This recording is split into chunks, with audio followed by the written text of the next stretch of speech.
ခုချမ်းပါရတော့ဆာလနံပါတ်83ဖြစ်ပါတယ်အခန်းကြီး83အငယ်1မှ7အကယ်စင်စစ်ဘုရားသခင်သည်နှလုံးတန့်ရှင်းသောသူတည်းဟုသောဣသရေလအမျိုး၌ကျေးဇူးကြီးတော်မူ၏ငါမူကားခြေချော်လူလျက်ခြေရာလွဲလူလျက်ရှိမိပြီအကြောင်းမူကားမတရားသောသူတို့၏စည်းစိမ်ကိုမြင်သောအခါမိုက်သောသူတို့ကိုပင်ငါညူဆူမိပြီထိုသူတို့သည်မသေမီတိုင်အောင်နာကျင်ခြင်းဝေဒနာမရှိခိုင်မာသောအစွမ်းတတ္တိရှိကြ၏သူတို့သည်လောကဓံဒုက္ခမရှိလူများကဲ့သို့အနှောက်အယှက်ကိုမခံရကြထိုကြောင့်မာနကိုလည်ဆွဲတစားကဲ့သို့ဆင်၍ညှင်းဆဲခြင်းအဝတ်ကိုလည်းဝတ်တတ်ကြ၏ဆူဝါသောကြောင့်မျက်နှာမော်လျက်ရှိကြ၏စိတ်နှလုံးကြံစီခြင်းအားဖြင့်လွန်ကျူးတတ်ကြ၏သို့သောညှင်းဆဲခြင်းကိုပင်ပြည့်ရပြု၍ပြောတတ်ကြ၏ထောင်လွှားသောစကားကိုလည်းသုံးတတ်ကြ၏သူတို့နှုတ်သည်ကောင်းကင်နှင့်ဆန့်ကျင်ဘက်ပြု၍ရှာသည်လည်းမြေကြီးကိုလှဲ့လေတတ်၏ထိုကြောင့်ဘုရားသခင်၏လူတို့သည်သူတို့ထံသို့ပြန်သွား၍များစွာသောရေကိုမြူအပ်ကြ၏ဘုရားသခင်သည်အဘယ်သို့တည်တော်မူမည်နည်းအမြင့်ဆုံးသောဘုရား၌ဉာဏ်ရှိပါလိမ့်မည်လောဟုဆိုတတ်ကြ၏အငယ်7မှ20ထိုမတရားသောသူတို့သည်အစဉ်ကောင်းစား၍ဥစ္စာပွားများကြ၏အကယ်စင်စစ်ငါနှလုံးကိုငါတန့်ရှင်းစေတော်လဲအကျိုးမရှိ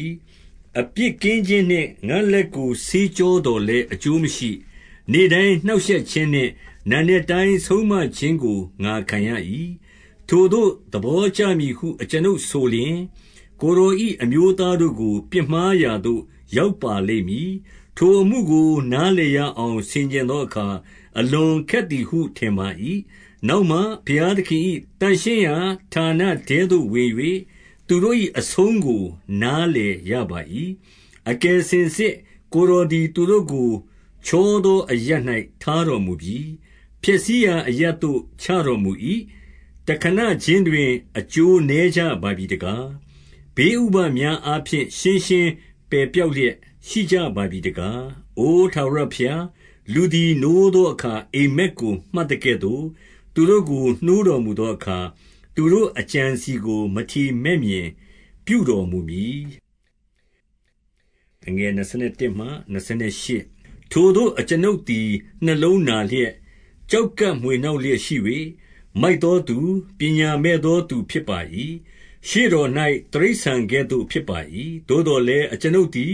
ကိုယ်တော်ထံမှအစဉ်ရှိ၍အကျွန်ုပ်၏လက်ရလက်ကို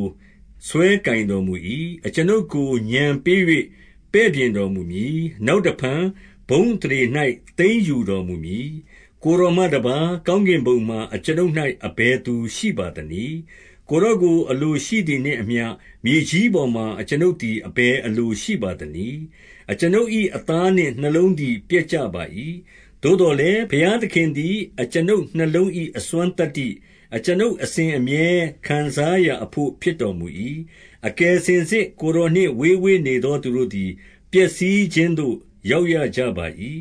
ကိုယ်တော်နှင့်ကွာ၍မှားယွင်းသောသူအပေါင်းတို့ကိုပယ်ရှင်းတော်မူ၏အကျွန်ုပ်မူကားဘုရားသခင်ထံတော်သို့ချဉ်းကပ်၍အကျိုးရှိပါ၏အမှုတော်ရှိသမျှတို့ကိုကြားပြောခြင်းအလိုငှာအရှင်ထာဝရဘုရား၌ခိုလုံလျက်နေပါ၏နောက်ချမ်းပိုင်မှာပြန်စကြမယ်ဘိုင်ဘိုင်